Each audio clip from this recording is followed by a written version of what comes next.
Message from Starfleet Command, top priority.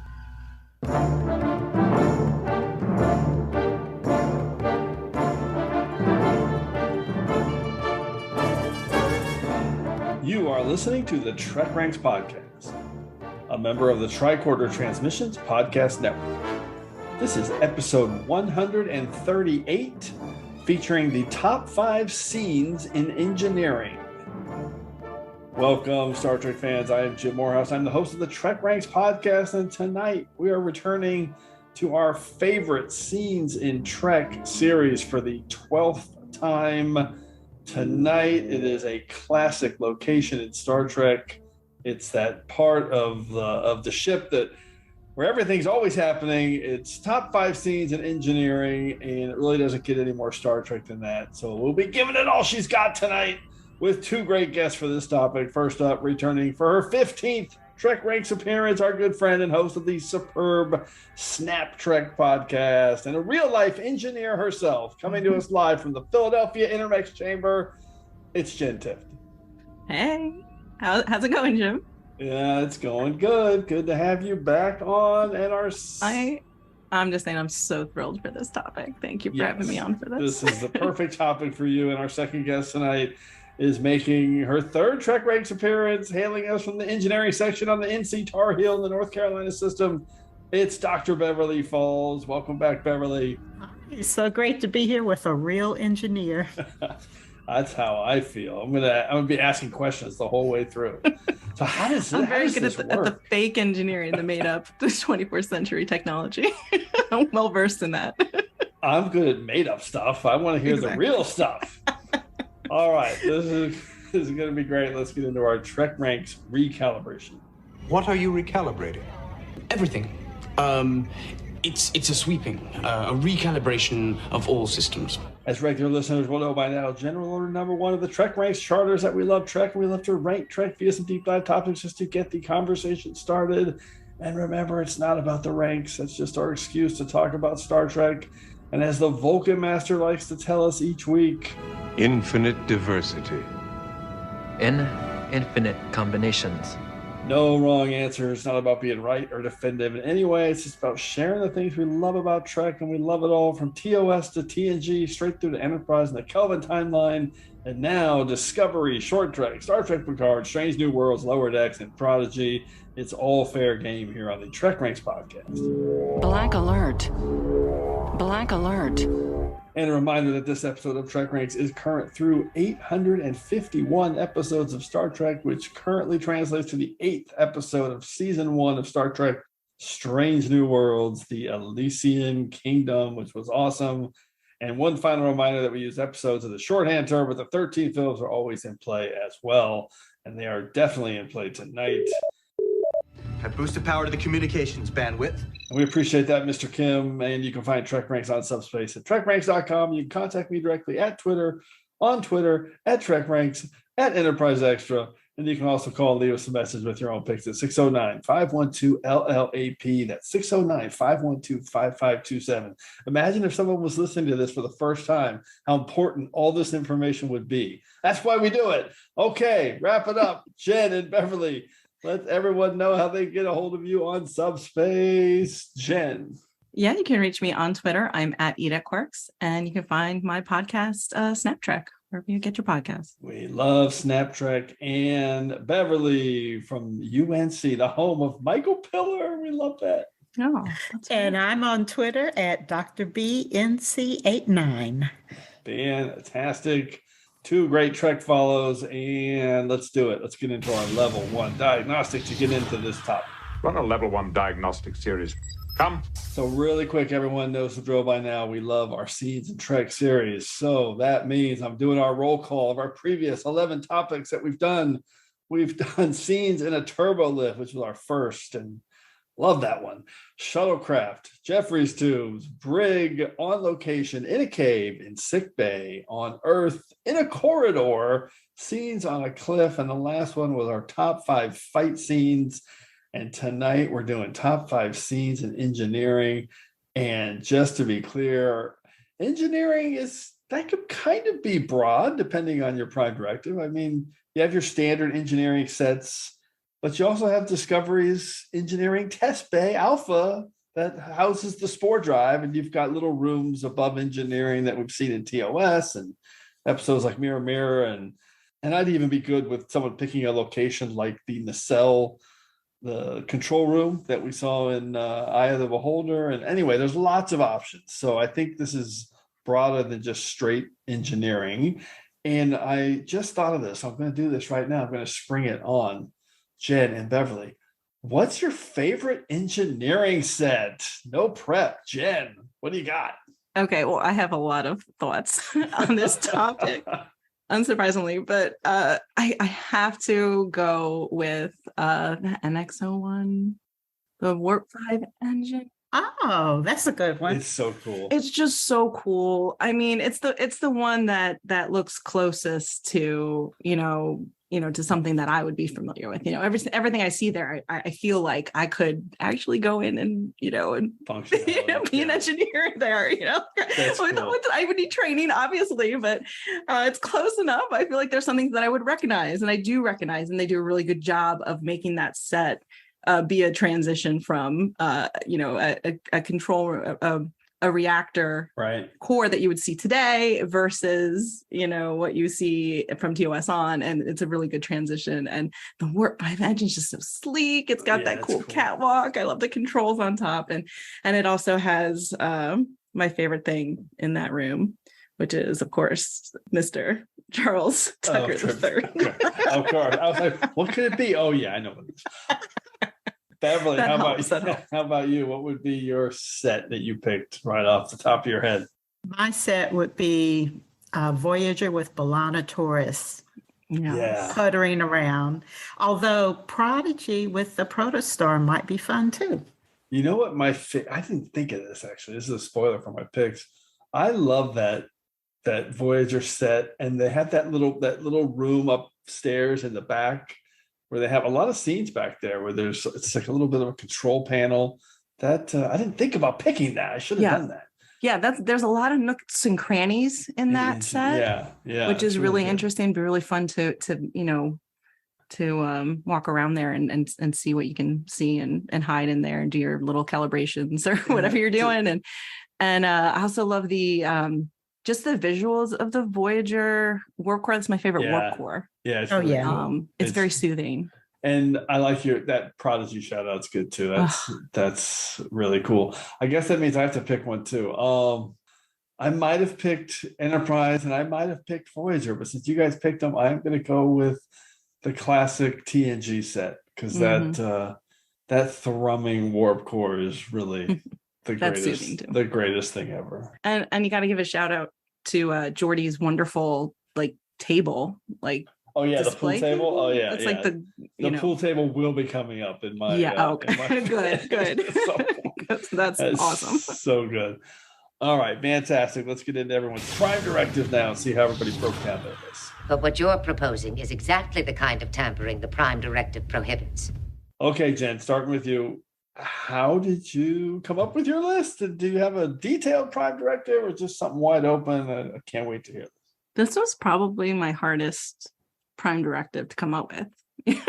Wow. Because I am just the main engineering in Star Trek on any of the ships, that's the place in the Star Trek universe that I'm the most comfortable. I love them all. Anytime there's a scene there, my blood pressure just drops, even if something exciting is happening. So, but I thought about it, and I thought, at first I thought I am going to make the the most driest, boringest list ever. It's all going to be just them engineering the hell out of stuff. I thought that might be your list. That's so fun. And I thought about it, but then you know what? A lot of that stuff doesn't really happen in main engineering. A lot of the breakthroughs aren't really happening there. In main engineering, well, first of all, I should say, for me, I know what you said earlier, but for me, engineering has a warp engine in it. That was for sure from the beginning. I like that. It has to have a warp, because that to me that's part of the fun. So I didn't do any of the little engineering labs. Sorry, Stamets. Sorry, Samus. I love that set. And I love the spore drive. Like so many. I really hope that you guys have spore drive stuff on your list because that's so cool. But I just did straight up has to have a warp engine in it. But so I thought like, well, what really happens there? It's more, if nothing's going wrong, it's maintaining status quo, it's keeping everything running, running some tests, trying to improve efficiency. There's really not too much meat there actually in the scenes, or it's complete chaos, and it's damage control.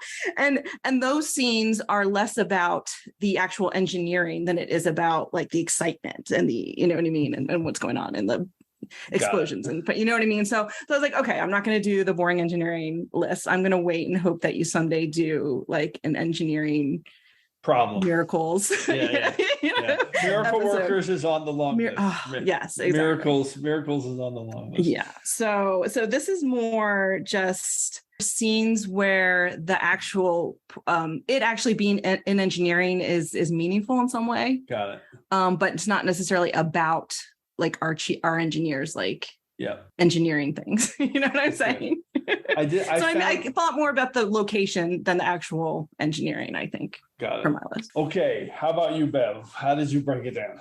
I went with the TrekRanks primary directive and said, if I had fun watching it and want to watch it again, that's what I picked. I love it. Oh, that's pretty much mine too. So I kind of always end up there. No, that's perfect. That is a fun way. Oh my God, wait, actually, that is exactly my prime directive. I'm looking at my notes here. So I came up with a huge long list and I really thought I was going to narrow it down. And then I literally wrote just something that was fun. So all of my picks are fun. No technological parameter needed. My picks are fun. That's literally my notes. And I had forgotten that. So yes, we are on the exact same page, Beverly. Fun. We're going to have 10 fun picks. Okay, let's do this first Cadecathon. Introduce us to the new order of things. It'll be alphas like us that determine the future of this quadrant. That will be the new order of things. Thank you, First Cadecathon. And as always, just a quick reminder on how we're going to go through the order of things. First, everyone will start with their 5-word summary and a hashtag to tease their pick. Then we'll each reveal our top 5 scenes in engineering and the reasons we're highlighting it. And of course, we'll pick an episode to associate with it, which will be kind of obvious, I think, in this case. And then at the end, we'll ask everyone for a few secondary system selections for the picks that just missed our list. And as always, if you have any duplicate picks, make sure you listen for the Defiant Torpedoes. And I think we could easily, this is one of those topics we could easily have a lot of duplicates, and there's some big moments that take place in engineering, but I also get the feeling we might not. So we shall see. Jen, we're starting with you. Activate your primary injectors. What's your number 5 pick for your top 5 scenes in engineering? Okay. Sometimes engineers need to improvise, right?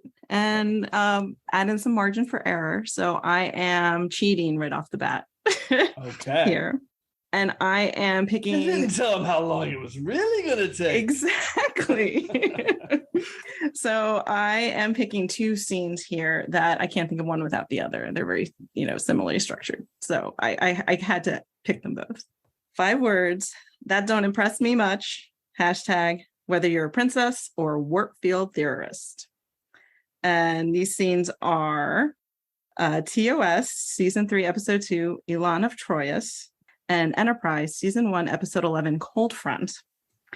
And both of these scenes are our engineers giving tours of the engineering department. Oh my God. While people are thinking about sabotage.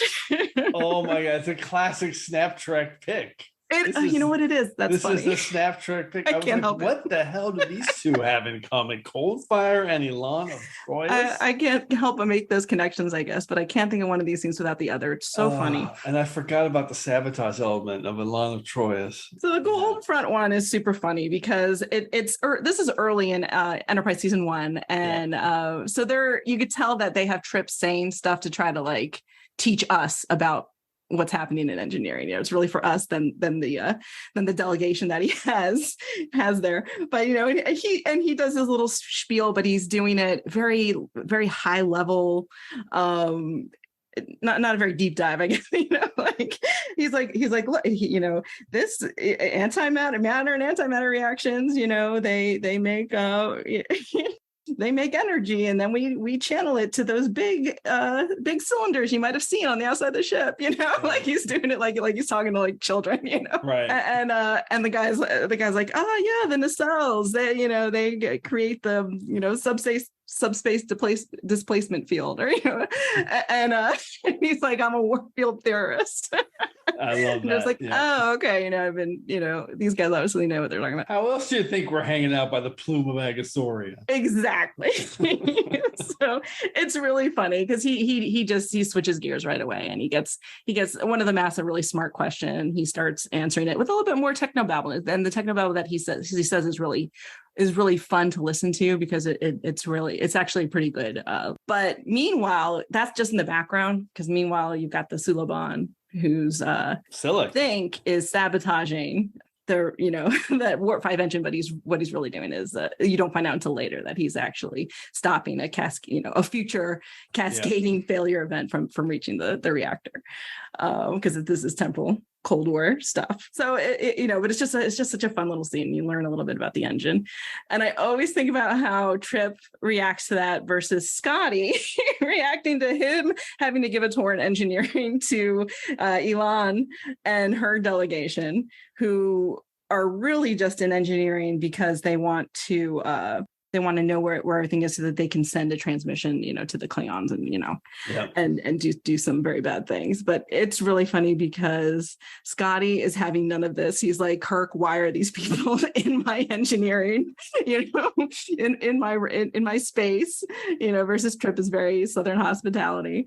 And she's so funny. She's like, we're interested in how the ship is used for combat, not in what drives its engines. That's for mechanics and menials, she says. Oh, that's right. Yeah. Mechanics and menials. And, like, and of course, Scotty's menials. Like, wait just a minute here, Missy, and it's just so funny to see the difference, how the two engineers react to these two different tours, and how both have that element of something else going on below the surface of just the tour and what's going on in engineering. And I love both these things. So I had to pick them together. That's a fantastic correlated deep cut. Lassie, that even our impulse engines must seem fast compared to your nuclear propulsion units. We're interested in how the ship is used in combat, not in what drives it. Engines are for mechanics and menials. Menials? Without engines, there'll be no fighting or... Scott, I wish you had told me that you wanted a tour of the engineering departments. Do we not have the freedom of this ship? We have granted your crew the permission not to kneel in our presence. What else do you want? Courtesy, remember? Courtesy is not for inferiors. Courtesy is for everyone around here, and you'll find you won't be able to exist on Troyes without it. Mr. Scott, our chief engineer, has shown you his engineering department. That's a courtesy. You respond by saying thank you. I love it. I got nothing to add. That's so comprehensive. I love those scenes. I love Scotty being annoyed. I love how she says menials. Funny. Beverly, what's your take on these two? This is brilliant. I love how you put both of them together, but it reminds me of something about each of them. Trip answering the classroom questions. Oh, yeah. Oh, love right. that scene. And then Scotty in Relics saying, just show me the bridge, or no bloody A, B, C, or D. He doesn't mess around. Or Scotty hanging out with his technical manuals. I love that. Hey, it's Beverly and my list are supposed to be fun, not yours, Jen. Wow, that was fun. Okay, Beverly. Really fun. I have no doubt. Beverly, what's your number 5 pick? Okay, number 5. Each series has an outbreak. # warp core breach imminent. And so my first pick is Strange New Worlds, Ghost of Valyria, where Leon tries to unleash the warp core, and Una comes in, and it saves the entire ship because they're able to make chimeric antibodies. Oh, love it. That, medical background, I had to that stuck with me. Is that, sorry, I'm not knowledgeable in this. Is that a real thing? Yeah. Oh, that's fantastic. Wait, what are they? What are they antibodies? They're called chimerics, where in mythology, a chimera was a mixture of two different beasts. Yep. And so Una couldn't make antibodies because her system just completely eradicated the disease. But since she was with Leon made the antibodies that Una used to protect her. Oh, I don't think I picked up on that. That's fantastic. Yeah. I thought Chimera was a season 7 episode of Deep Space Nine. I'm clueless. One track mind, Jim. One track mind. All right, that is an awesome pick. That's a showcase for how good that VR wall is and how amazing. Oh, awesome! That set is just so impressive on Strange New Worlds. Strange New Worlds engineering is amazing. I thought there might be some love for it this topic. Jenn, what's your take on Ghosts of Illyria? I am obsessed with this pick. I love it so much. I love it. Like you said, it really does showcase that engineering set, which is just so epic. And the way to showcase such an epic engineering set is to have an epic fight. Yeah. Just such a great choreographed fight between two of the most badass characters I've ever known. You know, I love them both so much. I love La'an. I love Una. And to see them fight against this background that it almost felt like video game-ish. You know what I mean? Like this would be a stage you could pick in an epic fighting video game, you know?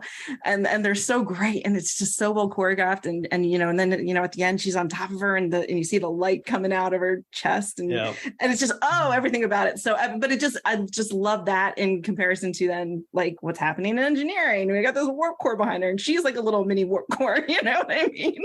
And it's so cool. Yeah, what an awesome pick. Yeah, fantastic. I love it. And a fight in engineering. I mean, plenty of those. So.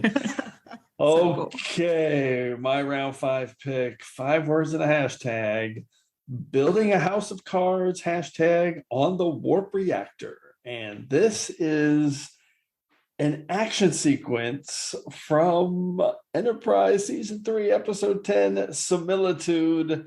And I love this moment. So Similitude is a very popular, well-known, one of my favorite Star Trek episodes ever, with all the moral quandaries around Trip dying and Sim being harvested for organs to save Trip. But it all starts with this incredible action sequence all in engineering on the NX-01, and I freaking love it. It's just incredibly well filmed. It was directed by LeVar Burton.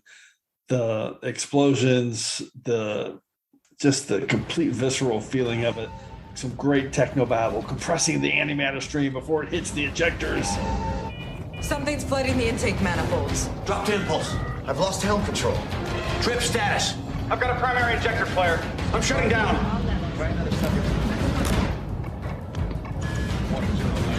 It's not responding, Captain. Trip's gonna turn everything off, run down the stairs, climb back up on the engine. And as he's climbing down, this huge explosion knocks him into the wall. Just incredible. So this one popped into my head early. It's one I think of a lot from that episode. Super memorable and just phenomenal. So Trip basically getting maimed in Similitude. Beverly, what's your take? Of course, that ethical quandary is always hard to rewatch, but yes, it really spotlights the bravery of the Enterprise crew. Yeah, for sure. That's like 2 medical picks in a row in engineering. Jen, what's your take on this explosion in engineering? I love this scene so much. I'm so glad you picked it because I tried to dial it back a little on the Trip picks. Yeah, right. But I love this because this is what's so cool about the NX-01 engineering set, because it is like you said, it's so visceral, but it's so like athletic, like he's got to climb over. It feels dangerous. Get to panels and open. It feels dangerous and it feels mechanical, and you know what I mean. And it's just and he's climbing everywhere, and you can see you can feel like the time crunch happening, and the sparks everywhere, and then his heroics, and he paid for it, and it's just that scene has everything. I love that pick. It's a big part of why that episode works. That whole thing could have been off camera, and they could have tried to tell that story. It was really good. Okay. It was important to see, I think, this is the kind of thing Trip brings to the table. It's engineering miracles and willingness to give his life for the cause, for the cause. Yep. Yep. All right. Round 4. Jen, what's your number 4 pick? Okay. For my number 4 pick, even her drink order is adorable. Hashtag, you never get a second chance to make a first impression. This is TNG Season 2, Episode 16, Q Who, and my beloved ensign, Sonia Gomez. Oh my God. I could not have Sonia Gomez on the engineering scenes. Well, this proves you didn't pick all big engineering problems to solve. Yeah. Because this scene is literally spilling hot chocolate. Yes, exactly. In engineering, though. No, but it's crucial that it's in engineering because you meet this just like adorable, spunky woman she's like polite to the replicator, right. And but she's also like, okay, so then she gets her hot chocolate and she's in engineering and she shouldn't have hot chocolate in engineering. Why is there even a replicator in main engineering? It makes no sense. but you learn about her, you learn that she's an antimatter phase expert, which is so cool, and this is like her first day in engineering. Right. And Geordi's, it's funny too. This is really a Geordi moment too, because she's yakking, you know what I mean? You can see like that. It's a little, her personality, you can see, just being so young and fresh, like might be a little much, especially for someone like Geordi, and you could tell he's just like, okay, yeah, but then, when it happens, when she turns around and Captain Picard's there and she spills her hot chocolate on him, which is such an adorable beverage for her, like that's perfect for her, but when she does, Geordi steps up for his team and he's like, I take full responsibility, Captain, like right away, he backs her up. And it's a great Geordi moment too. I had to pick Sonia Gomez because also like she's an important character to me because she's also a main character in the Starfleet Corps of Engineer books. Oh, that's right. Get a shout out in this episode. She's the EXO of the Da Vinci, that's my favorite series of Star Trek books, and she's awesome in that. And we got to see her again in Lower Decks, and she's the captain of the Archimedes, and it's so fitting that she's in Lower Decks because that's where we meet her in this horribly awkward first impression with Captain Picard, and she gets that chance to show how she's grown from her Lower Decks days, Not a coincidence that the Lower Decker Sonia Gomez spilling chocolate on Picard is saving the day in first contact in Lower Decks. So cool. Yeah. So cool. I love it. I love this. Any take on Sonia Gomez, Beverly? Oh, I was just going to say, anytime an episode starts out with a beverage, I know it's going to be a great episode because they did Q Who, and they did Yesterday's Enterprise with the prune juice. And then, of course, you got to have the green stuff. Oh, yeah.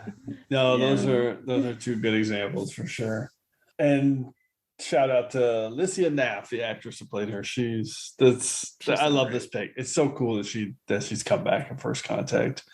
Fantastic deep cut pick, off the beaten track. Beverly, what's your number 4 pick? Okay, number 4. This time will be different. And hashtag Galaxy's Most Wanted. So it's Voyager's Timeless from season 5, episode 6. And, the champagne christening of the slip drive warp. It's so great. Slipstream warp drive. That is something that always sticks in my mind. And then Harry being so committed to getting the whole crew home. I just love it. Timeless is one of my top 5 Voyager episodes. It's absolute time travel perfection. I love it so much. Yeah, the slipstream is that whole breaking the champagne bottle and everyone cheering, and it just felt, I love it. And I also liked that it was kind of served two purposes because this was the 100th episode of Voyager, so they were celebrating the show as well.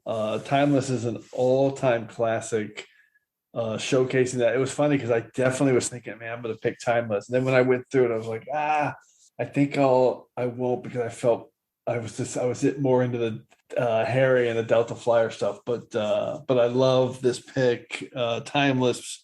Jen, what's your take? I love Timeless so much. I think this is a great pick. I love that there, they came up with this engineering solution, a bold solution, and tried it, and it didn't work. And I really like that the christening, the christening was done in engineering. It wasn't done in the bridge. One of the things that Voyager did on several occasions was make their main engineering space be like the de facto second command center, more so than they did in other series. And I think that was because Voyager was more, that was all, I guess all the ships are their homes, but that's all they got, what I mean? Yeah. And that was their life. That was like the hearth. It was like the hearth of Voyager, and here when she's, when Janeway gives the speech and they do the champagne and everything, you feel that, and you feel that they're sitting by the fire, basically toasting this new, hope that they have. And it feels very like a family, like Voyager often does. And I think that's a wonderful pick. I love that. Note to self, come up with a TrekRanks topic with dealing with hearth. That's I love it. Okay, my round 4 pick. I always knew I was going to pick something from TOS, and I had a bunch of different options. I was close on a few others from season 2 or season 3. When season 2 or season 3, they had the stairs, that little upstairs walkway above the control panels. They were added, but in the end, in season 1, it was just this huge wall of control panels, and that's what I chose before the ladder and walkways. This is another one that I thought of immediately when this topic came up, and I made sure it was on my list. 5 words and a hashtag. Primary energy circuits tapped out. Hashtag you're out of power. And it is the hunt for Ben Finney in TOS Court Martial. And I freaking love this look at engineering, just the way they shoot it. And this is one of those ones where I have to think, when I was 10 years old and watching this on my TV in the 70s, the engineering just felt like this huge space. And the way they shoot Kirk come in along the panel of electronics and the control panel, and he's moving slowly, and then he gets to the wall and he goes to the right, and there's like 4 big compartments or crates or boxes, and they're just arranged so you can walk between them. But to me, it felt like the biggest labyrinth ever, and he's like going through these corridors and trying to find Ben Finney. Meanwhile, it's literally like it's 4 boxes. It's like one intersection. So is how they shot it. But it just felt like, oh, how's he going to find Ben Finney in here? I don't know. It's just it's nostalgic for me. And I love this scene when Finney finally comes out. And the added part of this for engineering is Finney's sabotage the engines. So the primary energy circuits are tapped out, and they're going to decay out of their orbit. Everyone's going to die. So really good. I love the force perspective of the warp engines and the TOS engineering, and the grate and the fight. And there's just a random wrench on a shelf, and Finney grabs it and swings it at Kirk. Just a million things I love about this scene. Way over the top. Beverly, what's your take on Ben Finney? Well, I love TOS. I grew up on TOS. And it reminds me of how the imagination is so powerful, because you look at those sets and it was like Christmas lights blinking on and off. But we're going through space with these Christmas lights. It was a ship in space, no question about it in my mind. Jen, what's your take? Yeah, I mean, I love it because there would be a bunch of weird. There are, and I've been in power plants, and there are tons of weird little spaces like that. It is a labyrinth, and it's cool that they, actually, put some of that in. And it's funny that the first time we see the engineering set is as the enemy within, and it's also him looking. Well, he's looking for him, Yes. but it's the same. Right, it's the same scene basically. Yeah, no, well, yours is way better. Better fight and the wrench. But it's the same. I love the wrench. The wrench is so good. The wrench does it. It's just sitting there for no reason. Yeah, but it's funny that they took advantage. Like, oh, we have this great area where there's places to hide. There's places to to search and engineering and and TOS actually takes advantage of that, the up top where there are those little spaces, and it takes a good advantage of the bottom section being just like a huge empty space. And there are some that we might talk about later, but it's super but that cool. have and it's a really good backdrop. It's actually that's similar to Strange New Worlds. I always thought that the engineering set in TOS was a really good backdrop for things to happen, not necessarily engineering things, but just things to happen in the same way, just like, look at that. It's just epic. There's so many more on my list that may or may not make it that fit that mold for TOS. Same for me. Okay, fantastic. Let's go to the soup round. And now, as I'm sure that somebody out there has said, it's time to pay for the soup. Jen, what's your number 3 pick? Oh, my soup round pick. 5 words. A gift from Father Time. # hand me the coil spanner.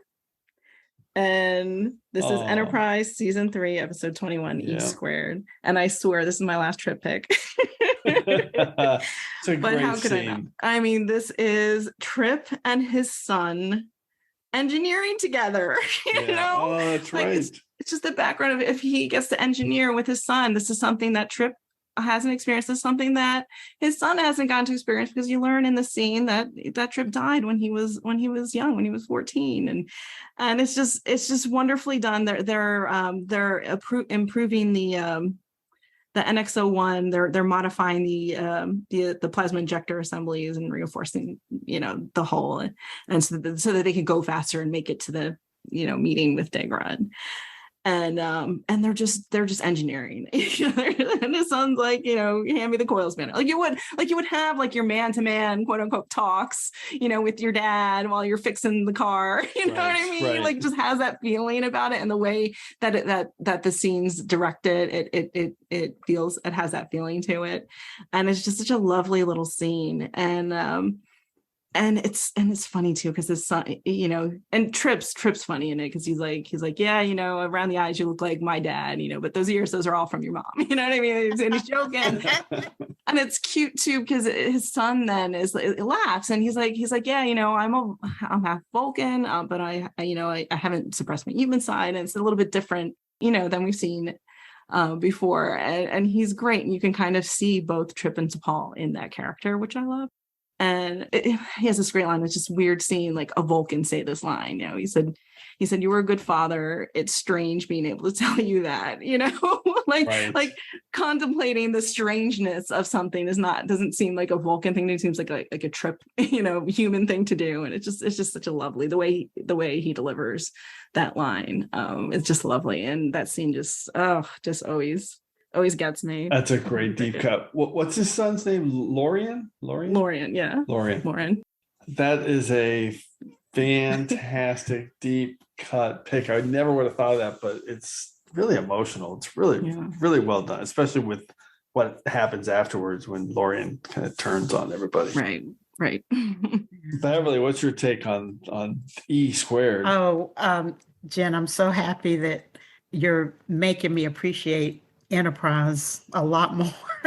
And it also makes me think about Jake and Cisco. Oh yes, in The Visitor. Yes. Oh damn, that happened also in engineering. Yeah, that happened in engineering. Yeah, that happened in engineering. Yeah, that wonderful hug. That would have been a good pick. Oh. Maybe someone. Might be spoiling someone's pick. Maybe someone will still pick it. Fantastic. All right, Beverly, what's your soup round pick? Okay, since it's the soup round, I went with spilling things.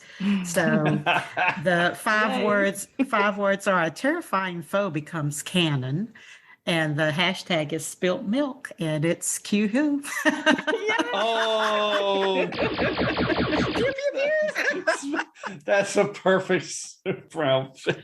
That is a great super I'm outfit. like, spilling things. What the hell? Oh, of course, it's cute. So I agree with loving Sonia Gomez and the fact that she advanced to become a captain of Archimedes. And I just love how the entire team of Trek writers really knows how to pay homage, because Archimedes was the first person that suggested the Earth revolved around the sun instead of the other way around. I did not know that. That's so cool. Yeah. Beverly, that's awesome. What a great little nugget. I didn't know that about Archimedes. Yeah. I'm really hoping there's no duplicates, and the only duplicate on Scenes in Engineering is Sonia Gomez spilling hot chocolate on Picard. It's perfect. It's so good. It's such an impact with so little screen time. Yeah. And the fact that she came back and was such a, first contact, so good. She's so incredible in it. It's great. All right. Jen, anything to add? Any last Sonia Gomez love? Yeah, just I saw Sonia Gomez when I was a little, when I was a little girl, and this came out. And like this woman, young woman who, is a little, maybe a little nervous or makes mistakes here. She's an antimatter phase expert. Also, in addition to spilling hot chocolate on Captain Picard, you know what I mean? So cool. Like that hit me when I was a little girl. So I always really wanted to see more of her, and we only got one more episode, and she didn't really. Fantastic. She's great. She was in Sumerian Snare. Yeah, she was in Sumerian Snare. And then the board. So she's a Pac-Lit expert. Even more reason to be in lower decks. Right. Sorry, what were you saying? I was just saying that the Borg first appeared in engineering, and you got to see how relentless they were, because they shoot one down, another one appears, and they're like, well, too bad for the first one. We're going to get you anyway. And by the way, that just makes me love it even more, that's an epic all-time great scene in engineering, but both of you picked the chocolate milk scene. So it's so much so much better. Okay, let's close out the soup round. I am excited to pick this episode. I know I'll be talking about it again very soon, in a few weeks on TrekRanks. I love this episode so much. Here we go. 5 words and a hashtag. Now we can get started. Hashtag get started. It is from Strange New Worlds, season 1, episode 4, Memento Mori. Yes. Which is just an all-time great episode of Star Trek. And this is Hemmer and Uhura working together. And this just really has stuck with me since I first saw it. And I put it on my long list, and I just kept eliminating and moving stuff. And I was like, I think I'm going to pick it, because it really, I think it's going to stand the test of time. So first off, I talked about already briefly with Beverly's Strange New Worlds pick, that this set is incredible. It's just staggeringly good how great that VR wall looks and how they designed it.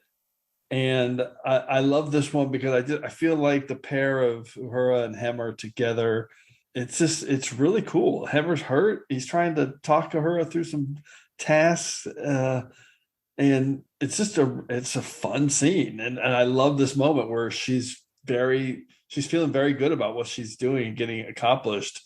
And she thinks she's done. And he says, okay, now we can get started. She's like, get started. I thought we were done. So they're trying to fix this atmospheric processor. And the whole thing's just really, really, really fun. And there's also a couple of moments, really quiet moments, where we get to know Hemmer a little bit, where he wanted to be a botanist and he loves flora. And he says he's a pacifist that will defend Starfleet ideals, but he won't fight for Starfleet. Just really interesting character.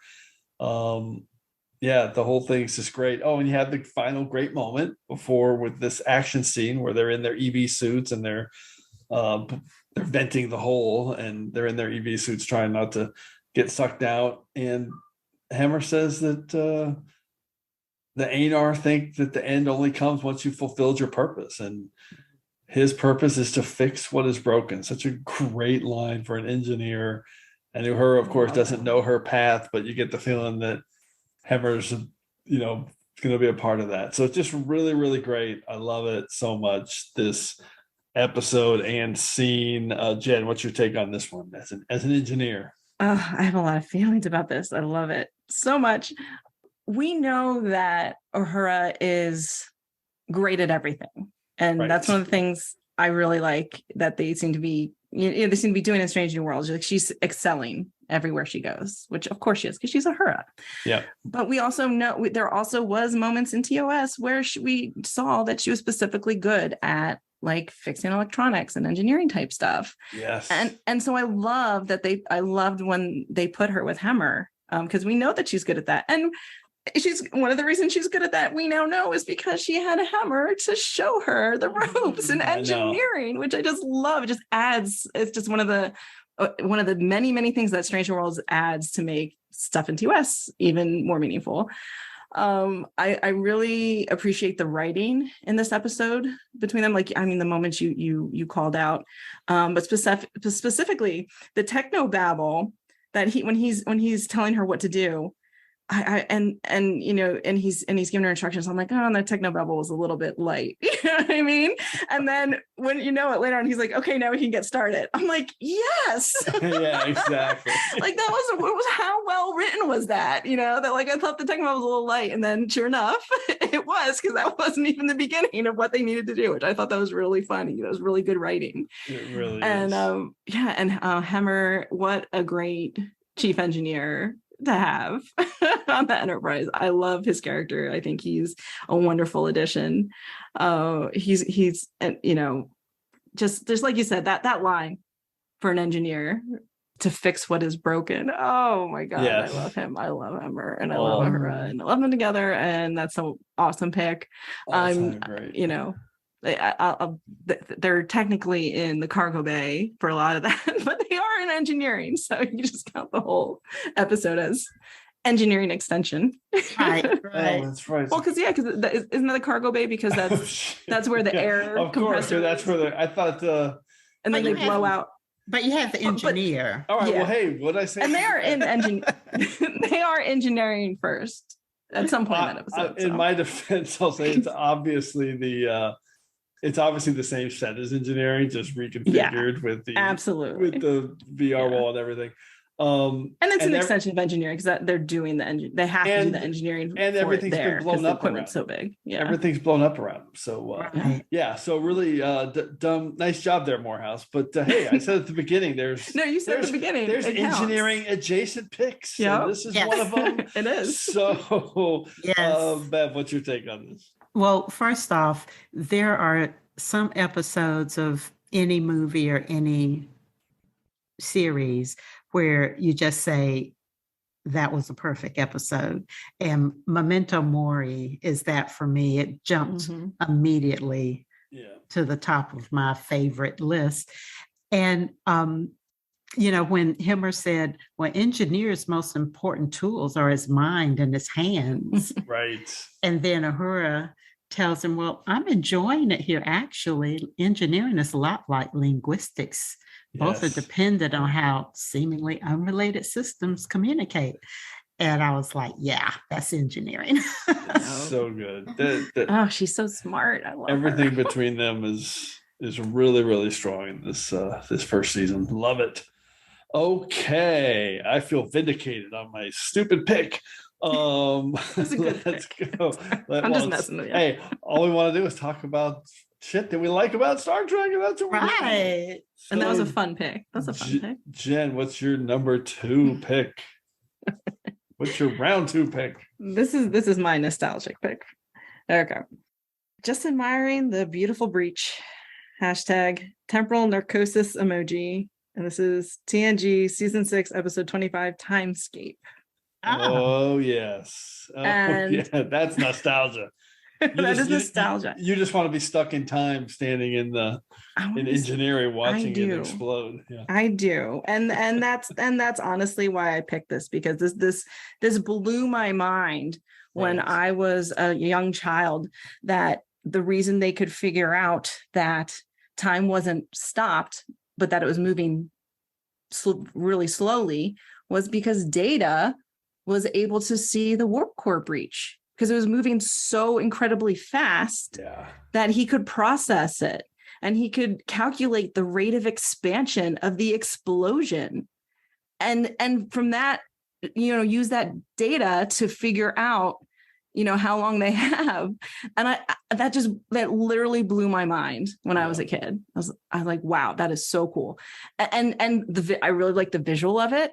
I really I think that they really, really took the time to think about, if there was a warp core breach, where would the flashpoint occur? He uses the term flashpoint. That's really not the right term, but that's what Data calls it, but where would it start?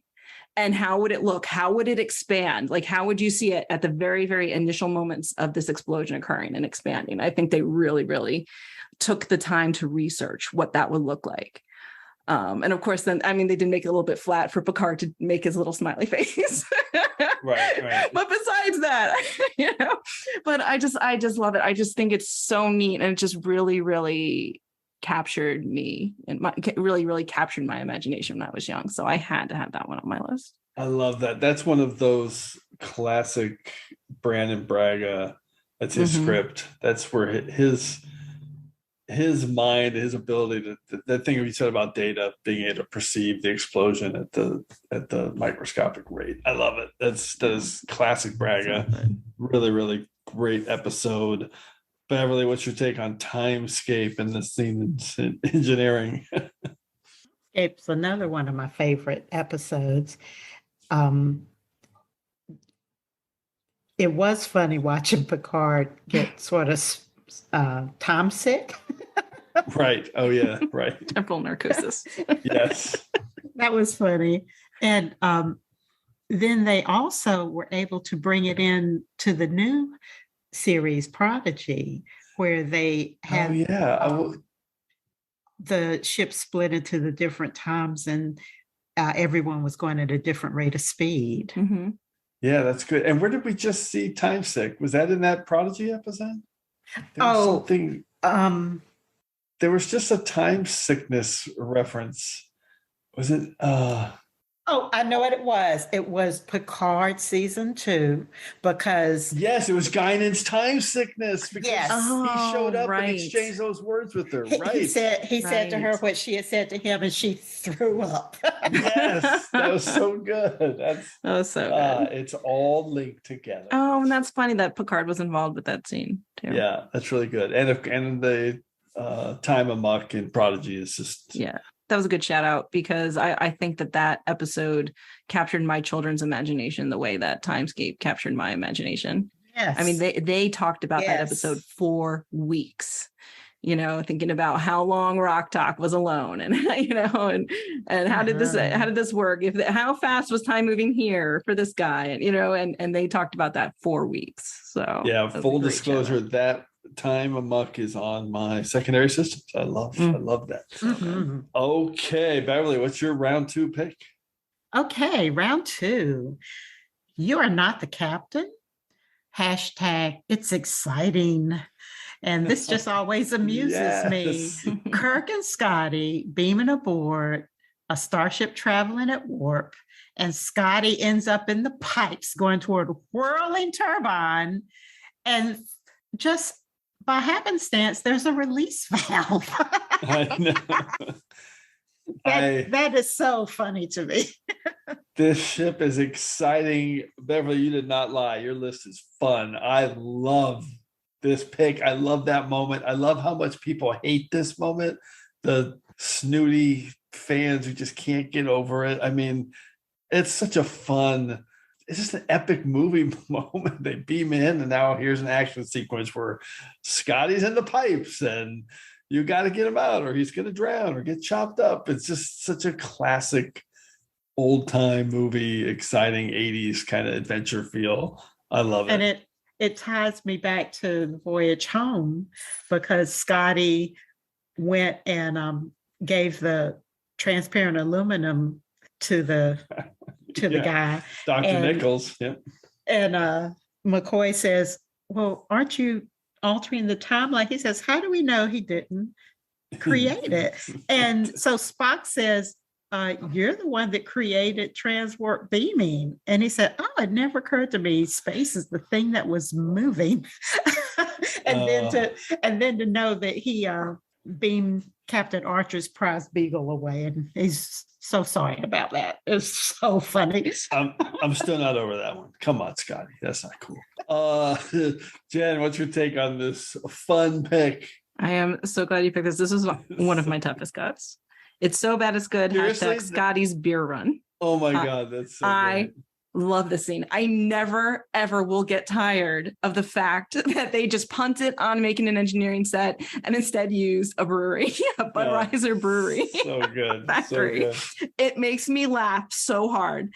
I mean, but like before the beaming thing, it's like you were talking about, like it's with you know what Scotty says. I never thought that space was what was moving, and it's just so funny to see him and old Spock, and he's like, "What are you doing? Like you're messing with my stuff," and he's like, "I'm just inputting your equation for transwarp beaming," which is just so funny. But when he beams into this ridiculous this ridiculous set of pipes, which like, because me, I'm gonna sit here and I'm going to try to ration out what these pipes are for.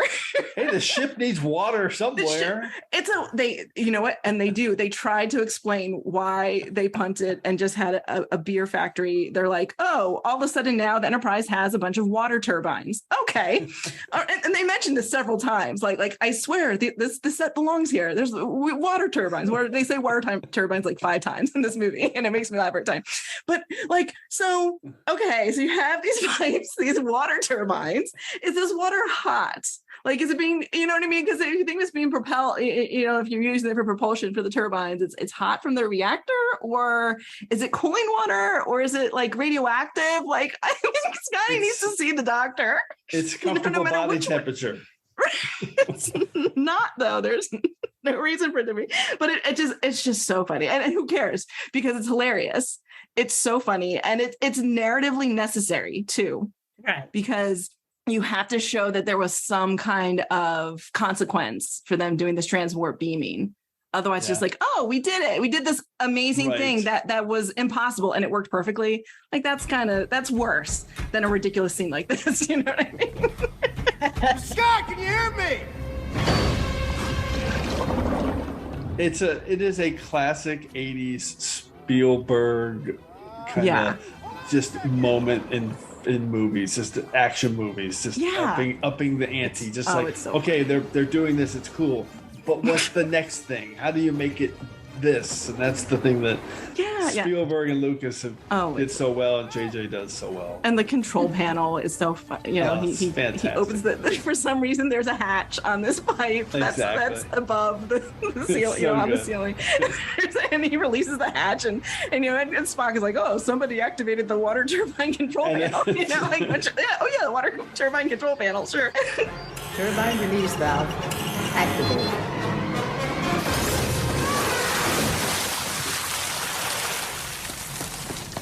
You all right? You all right? My head's buzzing and I'm soaked, but otherwise I'm fine. Captain Spock, detecting unauthorized access to water turbine control board. Ships need water. They need water. It's pretty simple. I know, but and there's smoking pipes everywhere in this set. Like, that's how they made it be engineering-ish. Like, because this scene doesn't end there. There's a pretty cool little chase until they get caught by a cupcake. And a chase through what under no circumstances looks like anything other than a brewery. I mean, it is 100% just a brewery. So clearly but they randomly piped in smoke places to make it look like, oh, there's hot water going through these pipes. It doesn't add to my theory that Scotty doesn't need a doctor. But it brings me such joy every time I see it. So even though it's not technically accurate, it's hilarious, and it's one of my favorite That's what like you said, it's fun. It brings me joy. So it counts as a great engineering scene, even though there's no basis in fact for it. Such a great pick. I'm so glad you picked it. And it's all paid off with the fantastic Simon Pegg line.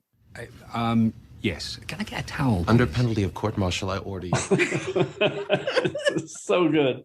Okay. I guess it is room temperature water. It just needs a towel. Go. Non-radioactive. Speaking of fun, here comes another fun pick. My round 2 pick. 5 words of a hashtag.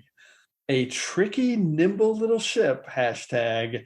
This guy's really getting on my nerves. And it is Deep Space Nine, Season 6, Episode 14, One Little Ship. Aww.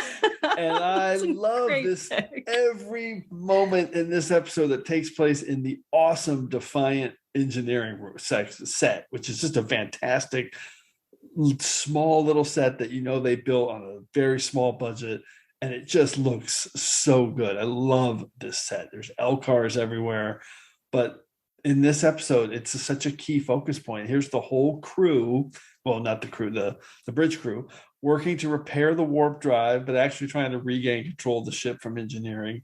You got our buddy, First Cadecaton, being an idiot, and Second Extanarax Jem'Hadar, just like, dude, why are you letting them do this? They're going to take the ship back over, which I think is a awesome meta kind of classic storytelling trope where the prisoners are obviously plotting and the guys holding a prisoner just can't see it.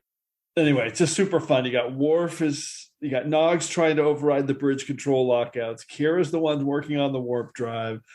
Worf's covering everyone's tracks. And then you got Dax, Bashir, and O'Brien in this tiny little Rubicon shuttle flying around the engine room, which is, that's awesome enough that just to have that moment, this tiny little ship flying around. I love it. At the end, they flood everybody with anethicene gas, and it's a good episode when anethicene gas has been used to knock everybody out. So I love One Little Ship. It's so much fun, and everything in this awesome Defiant engineering set. I love.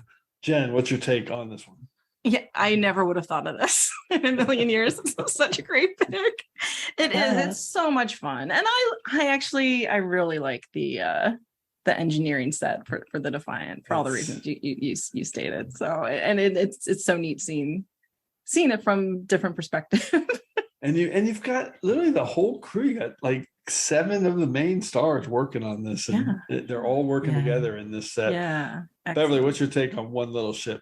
One Little Ship. I loved it when they're pretending to fix everything and they're actually undoing everything. Right there. Yeah. It's so good. It reminds me of Rascals when the captain is a little kid and he's pretending Riker is his dad. So Riker's trying to do some technobabble about the computer, and he's unlocking the classroom computer so they can take over the ship. Oh, yeah. Yeah, that's similar. It does have a little bit of a Rascals tone sometimes in this episode where there's like a lot at stake, but it's winking at the audience the entire time. Yes, really good. Yes. Okay, let's go to round 1. Begin round 1. Jen, what's your number 1 scene in engineering? Oh my gosh. I can't tell you how hard this was to narrow down, but I'm happy with my first pick. Okay. 5 words. You're too late. We're everywhere. Oh. Hashtag choose the changeling. We are staying on the Defiant. And, this is DS9, Season 3, Episode 26, The Adversary. Choose the changeling. So good. Oh my God. This scene has everything because you start off with, it's not just a fight scene. This is an engineering scene too, because this is O'Brien working his magic. Yes. Cisco calls down to O'Brien, because they're on auto destruct. and the computer says, auto destruct in 7 minutes, and O'Brien has this plan. He's like, I think I can take down the changelings, force fields, and Cisco's like, how long will it take? And O'Brien does a great line. I guess it will have to take less than 7 minutes. Yeah, that's right. Which is so fun because it's such a engineering crunch time moment. Cisco to O'Brien. O'Brien here. I could use some good news right now, Chief. How about this? I think I may be able to shut down the changelings' force fields and gain access to the sabotage systems. The only problem is we may lose our force fields too. Auto-destruct in 7 minutes. Just tell me how long it will take. Well, I guess it'll have to be less than 7 minutes, won't it? That'd be my suggestion. Cisco out. So I had to have some button pushing, with the deadline, in this one. But yeah, so they're doing that. And then the changeling shows up, and then another changeling shows up, and which one's Odo, and who knows? And then that's when O'Brien says, I don't have time to play choose the changeling. I got to do something. You got to love that he just bears down to I got an engineer. I gotta do this. I'm on a deadline, and he has this guy, hold the phaser on them, and then it just turns into this epic fight, because O'Brien does this thing. He makes it known that this is gonna affect the the force field that surrounds the warp core too, so watch out for that, and which is important later in this scene, because then you get the great fight with Odo and the changeling, and it's a really fun fight because the changeling goes right in the chest and starts changeling in Odo, you know what I mean, with that soupy, Quicksilver, thing, and then Odo is back, and it's kind of like two superheroes with their beams meeting in the middle, you know what I mean, and which one's gonna push the other one, and Odo wins, and and he pushes him into the aforementioned warp core without a force field, and the changeling died. How do you kill a changeling? Apparently, radiation poisoning will do it. And the death scene is just epic too, because it's another one of those scenes that you don't get the payoff for until the scene's over, until later in the episode, because he leans over and he whispers something to Odo, and you don't know what he whispered. And he gets this smile on his face, and then he just, crumbles into this black ash, which is so he's dead. It's obvious. This guy didn't just is he unconscious? Is he hurt? This guy's dead. He's just black ash. And it's so great. And then you find out later that what he said was, "You're too late. We're everywhere." That's how you end a season, man. Huge Epic, fun, made great use of the engineering set. The warp core is used as a murder weapon here. I love that much. And that set, rules. That set rules. That set rules. Such a good set. Knowing that I don't actually know this for a fact, but they built that on just the smallest budget, where they were just we really need to define engineering set, guys. Okay, we don't have any space, and they just made an awesome set. And it makes sense for a little ship to have a little warp core, room like that. It fits the tone and the style of the Defiant, which is a ship I love anyway. Yeah, so, I'm glad to put it on my list. Beverly, what's your take on the adversary? I'm going to give Miles O'Brien some love. Oh, yes. Absolutely. Remember the time that I was on a medical tour in Beijing, and we went to the Great Wall, and Comini was there. What? And I was so starstruck that I was like, should I go say something to him? Should I not? And I hope you did. Of course, when I went up to him, I couldn't say anything intelligent. Right. I mean, of course. And he tells that story at conventions. I'm on the freaking Great Wall of China, and I got fans coming up to me. Star Trek fans are everywhere. Everywhere. You're too late, then we're everywhere. Oh, that is fantastic. I've been to the Great Wall of China. How come I didn't see any Star Trek people? That's not cool. Okay, it's going to take me a while to get over that. All right, Beverly, what's your number one pick? Again, we're going for fun. I love it. And everybody can join in with this one. The ship, out of danger. #Kobayashi Maru solution. and it's Star Trek II, The Wrath of Khan. This isn't fun. This isn't fun. Well, it's memorable. It's memorable. I'm gonna cry. No, he comes back. He comes back. Yes, true. I mean, this is the epic scene in engineering that somebody had to pick, and I'm glad you did it, Beverly. Yeah. How did this not even occur to me?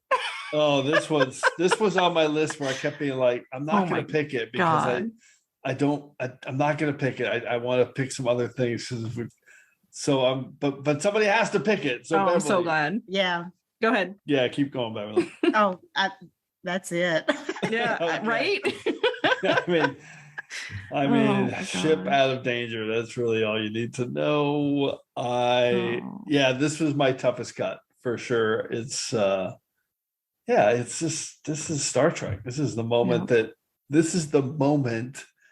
that guaranteed Star Trek was going to keep going in terms of them continuing to make new Trek and not stop with the sequel to the motion picture. Brilliant. Jenn, any quick take on The Wrath of Khan? I mean, just like one of cinema's most perfect scenes. You know what I mean? Yeah. Like, I don't really have anything intelligent to say about it. Oh man, I can't believe I didn't think of it. Great pick. All the mechanism. It's just perfect. Yeah. It's a perfect scene. Yeah. He's dead already. Fun. Okay, here we go. My number one pick. I think you're going to like this one, Jenn. This is one of my favorite pure Star Trek scenes. It's just what makes Star Trek for me, and it definitely what makes TNG for me. 5 words and a hashtag. Anything cooler than antimatter injectors? Hashtag. The answer is no. TNG Season 3, Episode 21, Hollow Pursuits. And this is the final moment of this episode where there's just 7 engineers standing around the pool table in the TNG engineering set, and they are just solving this amazing mystery that has been affecting the ship with all these different malfunctions and things happening in all these sporadic places. Forget about the Barclay part of this episode. Forget about the holodeck.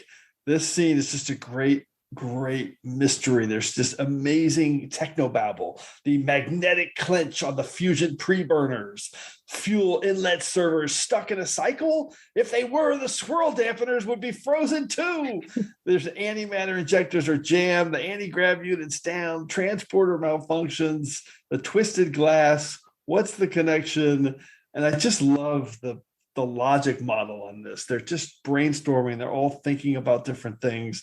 Barclay finally comes up with the connection, like, hey, it must be something. It's not systematic. It must be something that we are transferring among us into these systems. And they come up with 15,500 substances not detected by their standard scans. And then how many can exist in an oxygen atmosphere? 532. And can alter molecular structure in contact with glass? 5. Put them on the screen. I love this scene. It's so exciting. It's just all words and writing and a script, but it just sings for me. And then they figure out that it's the Invidium that is all over the ship, and they need to fix it. Hollow Pursuits, final 15 minutes, bunch of engineers standing around solving a problem. Beverly, what's your take on Hollow Pursuits? I'm really glad you picked that because I never would have made the connection. But to me, that's like sci-fi in its purest. Yes. And then link that with Picard and Data being Sherlock Holmes. They have to solve the mystery. And that is so perfect for so many episodes. It's great. Yeah, it's kind of a part of the DNA of Trek. Jenn, what's your take? I am so in love with this pick. What a great pick. The reason I love this so much is when, in TNG and elsewhere too, when they're solving problems like around a table, you have one perspective from engineering, you have one perspective from medical, you have one perspective from security, you know what I mean? You have one perspective. This is just the engineers like spitballing against each other and trying things, and I could have watched a whole episode of just that, you know. And oh my gosh, it's that good. Like, it's so fun. And you're right, the technobabble in that one too is also exceptionally well done. What a fun pick. Just what a real engineering pick. Yeah, I love it. Pure engineering. It's 10 minutes long, but I could watch a whole episode of just sitting around a table, problem solving, smart dialogue, back and forth. This one it always stood out to me. It's my favorite part about Hollow Pursuits for sure. Okay, man, I can't wait. We got some great stats to get to. Let's get into some secondary systems. Let's see what you can do with the secondary systems. Jen, what's on your list? Okay, so I had the best choreographed engineering takeover, hashtag Batleth Barishnikovs, which Day of the Dove. Of course, yes. Day of the Dove's on my list. Yeah, Day of the Dove. Oh my gosh, them taking over. It's just so well choreographed and it's just amazing. That always strikes me. Deadlock, Janeway versus Janeway. Oh, I didn't think of Deadlock. Yeah, that's so good. Yeah, that's a classic scene, and it's in engineering. Yep, yeah, the two of them. It's in engineering because it's command and controls in engineering. And I probably would have picked that if I thought of it. That's a great one. Yeah. I had Ephraim and Dot. Oh yeah, that's cute. Yeah, which is sweet. Doctor's Orders, where Phlox has to restart the warp 5 engine by himself, not knowing how to do it, with T'Pol like playing dumb, you know what I mean? Right. Like, yeah. It's so funny at playing that way, because you can kind of I love watching her do that, because in contrast to how she plays T'Pol for real, you can kind of, you know what I mean? It's really funny. The Day of Honor warp core injection almost made my list. That is my other toughest cut. I love that. I mean, it's the first time we've ever really seen a real warp core ejection on screen, and it's just that's a huge moment in Trek for me. I love Day of Honor. Yeah, Day of Honor. And we have to give some props to the Geordie roll out of engineering. Yes. Yeah. Yeah. Happens more than once. The Geordie barrel roll needs the Geordie barrel roll. Yes. Another one that surprised me, that almost made my list, which was a really surprise to me because it's a Neelix episode. It's Investigations, where Neelix kills a guy in engineering. Kills in a really epic way. Yeah, in a real epic way too, because he gets killed there's a ruptured conduit, and he gets thrown into the plasma stream, and he just like poops. not poor Jonas. Jonas deserved it. I love it. And Neelix was defending himself. It wasn't like murdering him. Yeah. I had to make that decision. But I just thought that scene almost made my list, because it made really good use of the engineering set. Because you're at the bottom, they crawl up, and they're at the top, and they're fighting then, and you know what I mean? And they just that's good. It's just really well done. One more, I would also like to have full credit for not picking Acquisition. Thank you. But I would like to say that the scene that is good in engineering there is Archer working Krem. Because they're in engineering, and he's having Archer take the engineering, all the parts of the engine that they can sell. And it's in engineering, and that's when Archer works him in a way that only someone who knows about capitalism, really could, because he's got Krem's number. And it's actually a really good scene. So, and not because Trip's snooping around the corner in his blue underwear. I restrained myself from mentioning that. Okay, Beverly, any secondary systems picks? Edit anything you need to, because I have so many secondary systems. Okay, first, tribute to engineers, because they fix things. So in DS9, when they go into the mirror universe, I love it when Intendant Kira says, I remember the first time I saw you, Tinkerer, and she talks about Smiley. Yeah. And then he also becomes the most important person in Starfleet history. That's right. True. I love that. Ryan. with TOS, of course, any scene with Scotty because he's the miracle worker. Yeah. And then with First Contact, being in engineering with the Borg Hive and the Borg Queen. Yeah. TNG. Oh, I didn't think of First Contact. That's huge. Yeah, that's a big one. With TNG, I love the Naked Now where they've pulled out all the isolinear chips, and Wesley is Wesley. Yeah, he's playing with them, and then Data has to sit there and says, "I'm not going to have enough time to put them back." I had the Geordie roll too. Oh yeah, and then in Discovery, I love the banter between Stamets and Reno.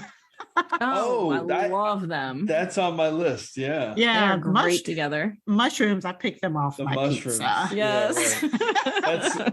She's like, what did she say?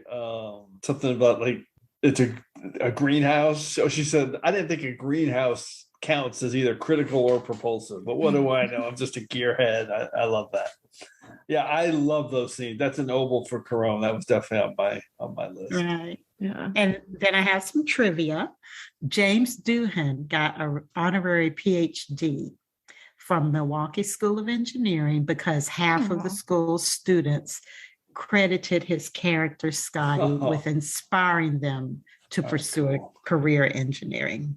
I thought that was great. That's so cool. That is so cool. And then my favorite meme is the Starfleet engineers and the book, because you have Trip Tucker who says, "There's a book," and then Scotty says, "I'm writing the book," and Geordi says, "Well, I have a mint condition first edition and all 15 editions," and Miles says, "I'm working with a pirated copy and Google Translate." And Alana is she has the book somewhere, but she's mostly got handwritten notes. And then Jet Reno is using the book to prop up the warp core. Oh my God, that's awesome. That feels really accurate. That's so good. That fits them all. So those are my secondary systems. Fantastic list. I think most of my stuff's been mentioned. My toughest cuts, Rathacon and Day of Honor. Let's see, there's a few more here. Oh, I meant Lon. This was what I wanted to include. Lon Suiter's death scene is in engineering in Basics Part 2. Just an epic scene. Has nothing to do with engineering, but shout out to Lon Suiter. One of the ones I thought of, especially with the Picard season 2 finale. I really love the scene with the Traveler and Wesley in Where No One Has Gone Before at the end, where the Traveler's saving the day. I love that effect that they use. So many TOS options that I didn't pick, like the Changeling, where they talk Nomad to death, Day of the Dove you mentioned, Jen, the Ultimate Computer and Daystrom and the M5 and everything. Some great scenes there. I had the Adversary. I didn't even realize I had that on my secondary system. No Time to Play Choose the Changeling. And I had Timeless was on my list. And then I had that my special shout out was going to be to the Spore Hub, and that there's two scenes in an oval for Crone, the one we just talked about with Reno and all that stuff and the mushrooms, and then the amazing scene with Tilly and Stamets singing David Bowie and a Space Oddity. So fantastic. All right. That was a special moment. Yeah, really, really good. Okay, amazing conversation. I love this. Let's get into our regeneration cycles because I have some awesome stats to go through here. Computer, activate regeneration cycle. Alcoves beta and gamma. Okay, Jen, recap your picks before we break it all down. Okay. For my number 5 pick, I cheated. So I have Enterprise's Cold Front and TOS's Elon of Troyes. And just to be clear, I counted both. So that's 16 picks we have today. So keep going. My number 4 pick was Q-Who, TNG's Q-Who. My number 3 pick was Enterprise's E Squared. My number 2 pick was TNG's Timescape. And my number 1 pick was DS9's The Adversary. Awesome. So you had 2 each from Enterprise and TNG, and then 1 from TOS and Deep Space Nine. Beverly, how about you? Okay, my number 5 was Strange New Worlds, Ghost of Valyria. My number 4 was Voyager's Timeless, which Geordie LaForge, LeVar Burton directed. That's right. And he shows up at the end as captain of the Challenger. Right. And by the way, I really hope he's the captain of the Challenger in season 3 of Picard. That would be so cool. Oh my God, I can't believe we're going to get Geordi back. All right, keep going, Beverly. Number 3 is TNG Q Who. Number 2 is Star Trek 2009 with the beer brewery. And then number 1, the ultimate engineering sequence, Star Trek II, The Wrath of Khan. The ultimate. So you had 2 films and you had 5 different incarnations. One from TOS, one from the Kelvin timeline, and then TNG, Voyager, and Strange New Worlds. That is awesome. Engineers are everywhere. Exactly. My list, I think, I had 5 different incarnations. My number 5 was Similitude from Enterprise. Number 4 was Court Martial from TOS. Number 3, Memento Mori from Strange New Worlds, and an awesome scene in a cargo bay. My number 2 was Deep Space Nine, Our Little Ship. And number 1 from from TNG, Hollow Pursuits. So I had 1 each from TOS, TNG, Deep Space Nine, Enterprise, and Strange New Worlds. So here are some quick stat breakdowns. I counted up all the ships that were represented, and it is all over the place. There are 7 different ships, 1 representation for Voyager and the 1701 Kelvin, 2 each for the Defiant and the 1701 Strange New Worlds. As well as 1701 OG from TOS, and then 3 for the NX-01 Enterprise. And leading the way with 4 picks was the 1701 Enterprise D. Love that. And then in terms of engineers that actually were part of the scene that was picked, the numbers were 1 each for Scotty, Hemmer, the Scotty Kelvin timeline, so 2 Scotties, I guess, but different versions, and 1 O'Brien. And then we had 3 scenes with Trip and 4 scenes with Geordi. There was 1 duplicate, and for the episode breakdowns, pretty good representation here. We had 1 each from Voyager and the Kelvin timeline, 2 from TOS and Strange New Worlds, 3 from Enterprise, 2 from Deep Space Nine, 2. 3 from Enterprise and 4 from TNG. So pretty cool cross-section there with 7 different incarnations of Trek being selected. And add 1 for B'Elanna. Oh, which one? Oh yeah, Timeless. I forgot about that. Yeah. I didn't have her. I'm glad B'Elanna's on there. Yes. I didn't miss the Voyager, but I missed B'Elanna. All right. Sorry, B'Elanna. I think she was my top 2 engineer when we did top 5 engineers way back when. That was a long time ago, like episode 40 or something. Okay, let's move on. We have been hit by a temporal distortion, so before we can depart, it's time to hear from you. The temporal distortions are fracturing space-time throughout the ship. Cause? Unknown. Oh, we know the cause, Mr. Tuvok's, all the amazing feedback we continue to receive from our listeners here at TrekRanks. And this week's temporal distortion has sent us back to episode 134 and our top 5 Spock episodes. We got in an awesome voicemail from our friend Christian Jewell, who is at TrekkieCJ on Twitter. It's an amazing list. He was originally going to be on that show, but then, and he talks about this in his voicemail quickly, that he decided he didn't feel like he knew TOS well enough to do Spock justice. But then he called in and said, I should have done it because here's my list, and it's an awesome list. So here's Christian. Hello, Jim and TrekRanks. It's your friend Christian at TrekkieCJ. So we had a discussion in Chicago about being on the Spock episode, and I didn't think I was the person to do it. But as it turns out, I probably could have been a pretty good co-host of that episode. I would like to add my top 5 Spock moments at this time. Number 5 is Sitting on the Edge of Forever. While it's a very difficult moment when Spock holds back McCoy and allows the timeline to go back to what it should be, it shows a very early needs of the many moment for Spock. And it also kind of shows how much he does love Kirk and that he lets this happen, even though, he knows what Edith means to him. My number 4 is Unification Part 2. More specifically, the mind meld sequence at the end with Picard. As someone who has a lot of daddy issues, that moment was just one that was very beautiful to me. Number 3 was Star Trek 09, the scene where Spock beams down to Vulcan.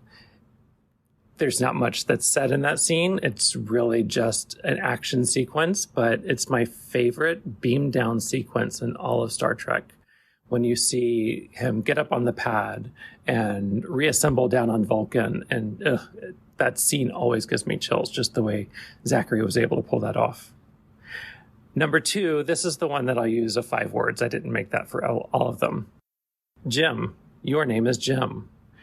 So the final moment of Star Trek 3, The Search for Spock, is when we get our resolution. We get that promise that everything is going to be okay just by hearing Spock say those 5 words. My top moment for Spock was Wrath of Khan.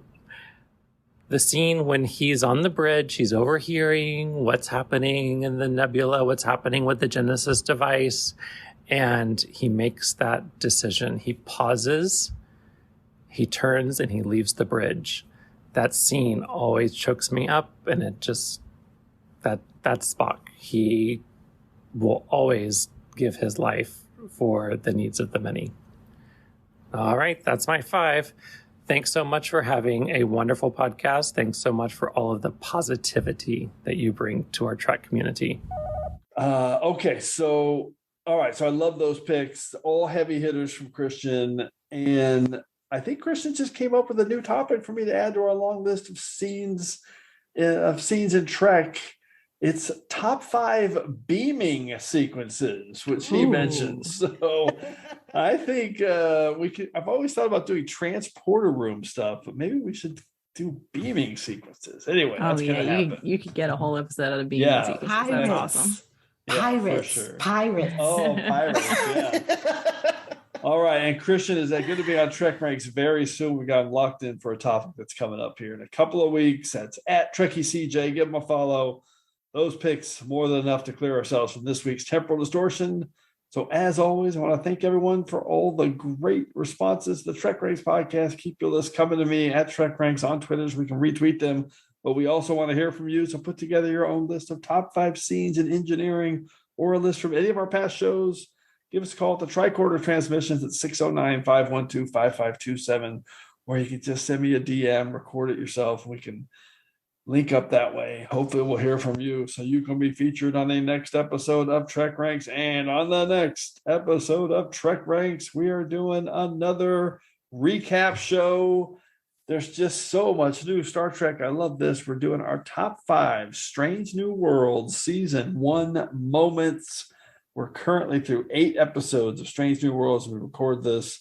Just amazing. So Jenn and Beverly, we use our TrekRanks matrix when we do our season recap shows. So give us one moment or episode from the first season of Strange New Worlds that you want to highlight, Jenn. Okay, well, what I would like to highlight, first of all, the first season of Strange New Worlds has been so incredible. It's way beyond anything that I expected. Like I'm obsessed. And one of the breakouts for me has been the character of La'an. Yes, who's so amazing and so strong, and especially and interesting, like such an interesting character. I did not expect to be as drawn to her as I was, especially obviously Memento Mori, which was a pick today. Yep. She's the little character traits that they give her, like just the little moments. First of all, Strange New Worlds is just really good at doing that so far, I think, for all their characters. But it makes her trauma feel so real, even though it's obviously something that's so like outlandish, you know what I mean, that we can't, even imagine. But they really managed to make her trauma feel as it could be from this world, and how she reacts to things. And there's, and I just find it fascinating. I think Christina Chong has done an amazing job with that character. I love the look of the character, the design. They gave her these tight braids that kind of look like Gorn eyebrows almost. I like the ridges on the Gorn eyebrows are like, she wears like a crown on her head because she has defeated them. You know what I mean? And I love her so much. She's amazing. I'll probably talk about this on the show, but I love the fact that we've seen the angry, damaged security guard a million times on a million shows. And this one just feels, it's so different. She doesn't, there's none of the tropes are there. It's all just layered and interesting and surprising. I love that character. Okay. Beverly, how about you? What's your one thing you would highlight? Well, since Jenn highlighted Memento Mori, which is absolutely one of my favorites, I'm going to go with the Elysian Kingdom because, I just have to imagine that episode is going to be played on a loop every day, all day long at every children's hospital. It's such a joy. In the world. And have costumes in the playroom too. I love that. I love it. It's a great episode. It really, really connects. I love it. I love the way that they made how they decorated the ship to still be the ship. Yeah. They didn't like CGI it into some wonderful, fanciful kingdom.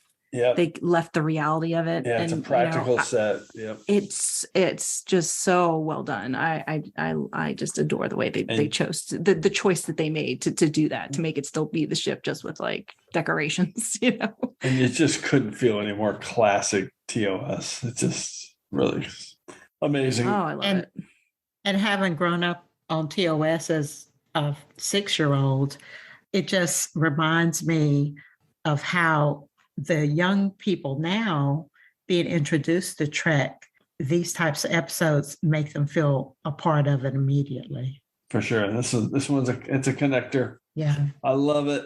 All right. So to wrap it up here today, a huge thanks to Jenn, Tifft, and Dr. Beverly Falls for coming on the show. I was wondering if you could show me how to access these subspace communications logs. And we're going to do that right now, Neelix. So any final Trek subspace communications either one of you want to relay before we depart? Jenn. Oh, thanks for having me. This was a joy to talk about with you wonderful people. So thanks for having me on. I really appreciate it. Way too much fun. And Beverly, thanks for coming back on. Oh, it's always a joy to listen to TrekRanks. And I'm so happy we're getting an all new Trek all through the year. I know, it's crazy. It's crazy. We're almost at the end of 50. What is it? 50, I think it's 48 straight weeks or something. I did the stats on the tweet. So good. Amazing. Okay, awesome job, everybody. Thanks again for engaging with us here on episode 138 of the TrekRanks podcast. As always, I want to close by saying I'm looking forward to standing with you again here in this place where I belong. I'm giving you high marks on your assessment today. You impressed me after all. Assuming that will still matter. Thank you. Humans waste so much life worrying about death. The Enar believe the end only comes once you have fulfilled your purpose. It provides meaning. I like that. So what was your purpose? To fix what is broken. You can throw in teaching?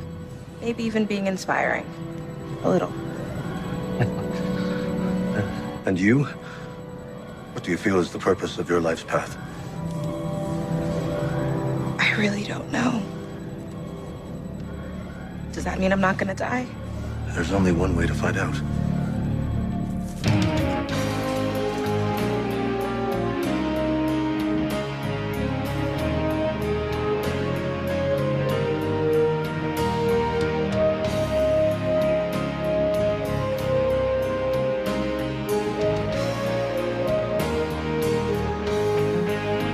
Just want to remind everyone again that the entire TrekRanks catalog is available for you to download and listen to at TrekRanks.com and on your podcast player of choice.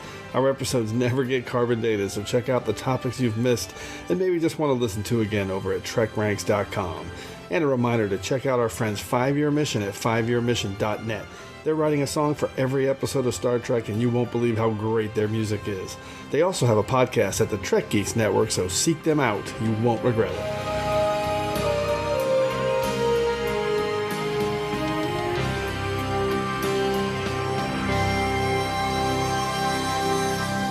I did it again. It's just that... I know. You're excited. Look, Sonia. Yes? I don't think you want to be around these control stations with that hot chocolate, do you? Oh, I'm sorry. I shouldn't even have this in engineering. It's just we were talking. I forgot I had it in my hand. I'm gonna go finish it over here. Lieutenant LaForge, this is not gonna happen again.